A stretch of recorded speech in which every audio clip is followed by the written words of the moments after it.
தமிழ் பேசும் அன்பு நெஞ்சங்கள் எல்லாருக்கும் வணக்கம். இன்னைக்கு நாம 3 மிக மிக முக்கியமான அரசாங்க அறிவிப்புகளை பத்தி விரிவா பார்க்க போறோம். உங்க ரேஷன் அட்டைக்கான இகேவைசி சரிபார்ப்பு, மத்திய அரசிடமிருந்து ஒரு புதிய நிதி உதவி கிடைக்க வாய்ப்பு இருக்கா இல்லையா என்பதை பத்தி, அப்புறம் கேஸ் சிலிண்டர் விநியோகத்துக்கான ஒரு புதிய விதிமுறை, இப்படி உங்க வாழ்க்கையில நேரடியா தாக்கத்தை ஏற்படுத்தக்கூடிய இந்த முக்கிய தகவல்களை தெரிஞ்சுக்க நீங்க தயாரா இருங்க. முதல்ல நாம பார்க்க போறது ஒரு ரொம்ப அவசரமான அறிவிப்பு. தமிழ்நாட்டில் இருக்கிற எல்லா ரேஷன் அட்டைதாரர்களும் உடனே செய்ய வேண்டிய ஒரு முக்கியமான விஷயம் இந்த இகேவைசி சரிபார்ப்பு. இதை பத்தி முதல்ல விரிவா பார்க்கலாம். அடுத்ததா இப்ப எல்லாரும் ரொம்ப ஆவலா எதிர்பார்த்துட்டு இருக்கிற ஒரு செய்தி. மத்திய அரசு தகுதி உள்ளவங்களுக்கு 12,000 ரூபாய் நிதியுதவி வழங்க ஒரு திட்டம் கொண்டு வரப்போறதா ஒரு தகவல் பரவிட்டு இருக்கு. அது உண்மையா, அதோட பின்னணி என்னன்னு விரிவாக ஆராயலாம். கடைசியா நம்ம வீட்டுக்கு வர சமையல் எரிவாயு சிலிண்டர், அதாவது எல்பிஜி சிலிண்டர் டெலிவரி லேட் ஆனா என்ன பண்றது? அதுக்கு அரசாங்கம் ஒரு புது விதியை கொண்டு வந்திருக்காங்க. அது என்னன்னு தெரிஞ்சுக்கலாம். சரி வாங்க, இது ஒவ்வொன்றும் பத்தியும் இப்ப நம்ம விரிவா பார்க்கலாம். நம்மளோட முதல் மற்றும் மிக முக்கியமான பகுதிக்குள்ள போகலாம். ரேஷன் கார்டு வச்சிருக்கிற ஒவ்வொருத்தரும் கொஞ்சம் கூட தாமதிக்காம கட்டாளமா செஞ்சு முடிக்க வேண்டிய இகேவைசி சரிபார்ப்பு பத்தின அரசாங்கத்தோட அறிவிப்பு இது. முதல்ல இந்த இகேவைசினா என்னன்னு தெளிவா புரிஞ்சுக்கலாம். இகேவைசி அப்படிங்கிறது நோ யோர் கஸ்டமர், அதாவது உங்க வாடிக்கையாளரை தெரிந்து கொள்ளுங்கள். இது என்னன்னா, நம்ம ஆதார் கார்டையும் நம்ம கைரேகையும் பயன்படுத்தி ஒரு ரேஷன் கார்டில் இருக்கிற ஒவ்வொருத்தரோட அடையாளத்தையும் டிஜிட்டல் முறையில் உறுதி பண்ற ஒரு கட்டாயமான நடைமுறை. இதோட முக்கியமான நோக்கம் தகுதி இல்லாதவங்களுக்கு சலுகை போறதை தடுத்து உண்மையான பயனாளிகளுக்கு மட்டும் அது சரியா போய் சேரணுங்கிறது தான். சரி, இந்த இகேவைசியை ஏன் இவ்வளவு அவசரமா கட்டாயப்படுத்துறாங்க? அதுக்கு அரசாங்கம் சொல்ற காரணங்கள் என்னன்னு பார்க்கலாம். இதன் மூலமா போலியான ரேஷன் கார்டுகள், ஒண்ணுக்கு மேல கார்டு வச்சிருக்கிறவங்களை கண்டுபிடிச்சு ரத்து செய்ய முடியும். இறந்தவங்களோட பேரை குடும்ப அட்டையிலிருந்து நீக்கி கணக்கை சரி பண்ண முடியும். ஒருத்தருக்கு ஒரு ரேஷன் கார்டு மட்டும்தான் இருக்குங்கிறத உறுதிப்படுத்த முடியும். எல்லாத்துக்கும் மேல கவர்மெண்டோட எல்லா நலத்திட்டங்களும் சரியான ஆட்களுக்கு தான் போய் சேருதான்னு இதன் மூலமா செக் பண்ண முடியும். இந்த சரிபார்ப்பை பண்றது ரொம்பவே சுலபம். முதல்ல உங்க ஏரியா ரேஷன் கடைக்கு போங்க. ரெண்டாவதா உங்க ரேஷன் கார்டையும் ஆதார் கார்டையும் அங்க இருக்கிற சேல்ஸ்மேன் கிட்ட கொடுங்க. மூணாவதா, இதுதான் ரொம்ப முக்கியம், உங்க குடும்ப அட்டையில பேர் இருக்கிற சின்ன குழந்தைங்க உட்பட எல்லாருமே நேர்ல போய் கைரேகை வைக்கணும். நாலாவது, இந்த சேவையை செய்யறதுக்கு நீங்க யாருக்கும் ஒரு பைசா கூட கொடுக்க தேவையில்லை. இது முழுக்க முழுக்க இலவசமான சேவை. இங்க ஒரு முக்கியமான விஷயத்தை நீங்க மனசுல வச்சுக்கணும். ஒருவேளை நீங்க இந்த இகேவைசியை முடிக்கலைன்னா உங்களுக்கு ரேஷன் பொருட்கள் மட்டும் நிக்காது, அதோட சேர்த்து பிரதம மந்திரியோட கிசான் நிதி உதவி, மாநில அரசோட மாதாந்திர உரிமை தொகைன்னு உங்க ரேஷன் கார்டோட லிங்க் ஆகி இருக்கிற எல்லா அரசு நலத்திட்டங்களும் நிறுத்தப்படும் அரசாங்கம் ரொம்ப கண்டிப்பா எச்சரிக்கை விடுத்திருக்கு. அதனால தாமதப்படுத்தாதீங்க. ஒருவேளை நீங்க புது ரேஷன் கார்டுக்கு விண்ணப்பிச்சு அது ரிஜெக்ட் ஆயிடுச்சா, அதுக்கு பொதுவா இந்த மாதிரி சில காரணங்கள் இருக்கலாம். நீங்க கொடுத்த முகவரி சான்று சரியில்லாம இருக்கலாம். உங்க குடும்பத்துல ஒருத்தரோட பேரே ஏற்கனவே வேறொரு கார்டுல இருக்கலாம். ஆபீசர்ஸ் வந்து செக் பண்ணும்போது நீங்க கொடுத்த அட்ரஸ்ல நீங்க இல்லாம இருந்திருக்கலாம். இல்லனா உங்க கேஸ் கனெக்ஷன் டீடைல்ஸ்ல ஏதாவது தப்பு இருக்கலாம். ஆனா இதுல ஒரு நல்ல விஷயம் என்னன்னா, உங்க அப்ளிகேஷன் ரிஜெக்ட் ஆயிட்டா நீங்க திரும்ப முதல்ல இருந்து அப்ளை பண்ண வேண்டாம்.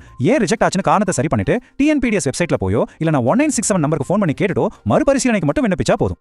சரி, ரேஷன் கார்டு பத்தி பார்த்தாச்சு. அடுத்ததா எல்லாரும் ஆவலா காத்துட்டு இருக்கிற ஒரு முக்கியமான அறிவிப்புக்கு போகலாம். மத்திய அரசாங்கம் கொண்டு வர போறதா சொல்லப்படுற சில புதிய நிதி திட்டங்களை பத்தின ஒரு முன்னோட்டம் இது. இப்ப செய்திகள்ல ரொம்ப பரபரப்பா பேசப்படுற ஒரு தொகை, அதுதான் இந்த 12,000 ரூபாய். இது உண்மையா? மத்திய அரசோட ஒரு மெகா நிதியுதவி திட்டத்தின் கீழே இந்த பணம் கொடுக்கப்படலாம்னு சில தகவல்கள் வெளியாயிருக்கு. இந்த திட்டம் சமீபத்துல மாநில அரசு கொடுத்த நிதி உதவிக்கு ஒரு பதிலடியா பார்க்கப்படுது. குறிப்பா வரப்போற 2026 சட்டமன்ற தேர்தலை மனசுல வச்சுதான் இந்த திட்டம் அறிவிக்கப்படலான்னு அரசியல் நோக்கர்கள் சொல்றாங்க.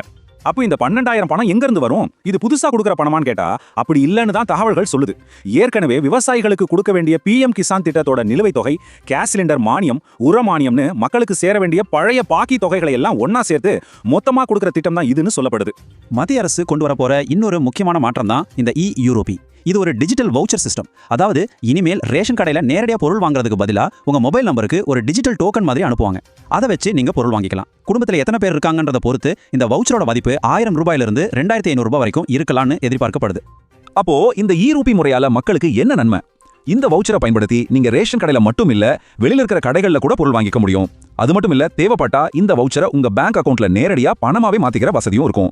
இதன் மூலமா ஊழலை தடுத்து உண்மையான பயனாளிகளுக்கு உதவி கரெக்டா போய் சேரும்னு அரசாங்கம் நம்புது. சரி, அடுத்ததான் நம்ம பார்க்க போறது கேஸ் சிலிண்டர் பயன்படுத்துற ஒவ்வொரு வீட்டுக்கும் ரொம்பவே முக்கியமான ஒரு செய்தி. இது உங்களுடைய நுகர்வோர் உரிமை சம்பந்தப்பட்டது. இனிமே கேஸ் சிலிண்டர் டெலிவரி லேட் ஆகுதுன்னு கவலைப்பட தேவையில்லை. மத்திய அரசு ஒரு புதிய ரொம்பவே கண்டிப்பான விதியை கொண்டு வந்திருக்காங்க. அதன்படி நீங்க சிலிண்டர் புக் பண்ணின தேதியிலிருந்து வெறும் 5 நாளைக்குள்ள உங்க வீட்டுக்கு சிலிண்டர் டெலிவரி செஞ்சாகணும். நாட்டுல கேஸ் சிலிண்டருக்கு எந்த தட்டுப்பாடும் இல்லைன்னு அரசாங்கம் தெளிவா சொல்லியிருக்கு. அதனால நீங்க புக் பண்ணி 5 நாளைக்கு மேல உங்க சிலிண்டர் வரலன்னா கொஞ்சம் கூட யோசிக்காதீங்க. உடனே இங்க தெரியற உங்க கேஸ் கம்பெனியோட நம்பருக்கு போன் பண்ணி புகார் கொடுங்க. இண்டேன், பாரத் கேஸ், HP, உஜ்வாலா திட்டம்னு எல்லாத்துக்குமான தனித்தனி இலவச உதவி எண்கள் இங்க இருக்கு. புகார் கொடுக்கறது உங்க உரிமை, மறக்காதீங்க. சரி, இவ்வளவு நேரம் நம்ம பார்த்த முக்கியமான அறிவிப்புகளோட ஒரு சின்ன தொகுப்பை இப்ப பார்க்கலாம். இதுல இருந்து நீங்க என்ன செய்யணுங்கிறதையும் தெளிவா சொல்றேன். நீங்க உடனடியா செய்ய வேண்டியது 3 விஷயங்கள் தான். முதல்ல உங்க ரேஷன் கடைக்கு போய் குடும்பத்துல இருக்கிற எல்லாரோட இகேவைசி சரிபார்ப்பையும் உடனே முடிங்க. ரெண்டாவது, உங்க ஆதார் கார்டு, NPCI லிங்க் பண்ணின பேங்க் அக்கவுண்ட், நிலப்பத்திரங்கள் எல்லாத்தையும் தயாரா வச்சுக்கோங்க. எதிர்கால திட்டங்களுக்கு தேவைப்படலாம்.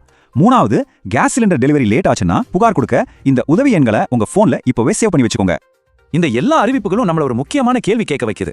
கவர்மெண்ட் திட்டங்கள்லாம் இப்படி டிஜிட்டல் ஆகும்போது டெக்னாலஜி பத்தி அதிகமா தெரியாத சாதாரண மக்கள் என்னென்ன சவால்களை சந்திப்பாங்க, அதுக்கு என்ன தீர்வு, இத பத்தி நீங்களும் யோசிச்சு பாருங்க. இந்த மாதிரி ration card updates, government scheme news எல்லாம் தெரிஞ்சுக்க மறக்காம சப்ஸ்கிரைப் பண்ணி வச்சுக்கோங்க. இந்த வீடியோ பத்தி நீங்க என்ன நினைக்கிறீங்கன்னு கமெண்ட்ல சொல்லுங்க. இது உங்க ஃப்ரெண்ட்ஸ் அண்ட் ஃபேமிலிக்கும் ஷேர் பண்ணுங்க. வீடியோ பிடிச்சிருந்தா லைக் பண்ணுங்க. இந்த செய்திகளை பொறுமையா கேட்ட தமிழ் பேசும் மக்கள் எல்லாருக்கும் எங்களுடைய மனமார்ந்த நன்றி.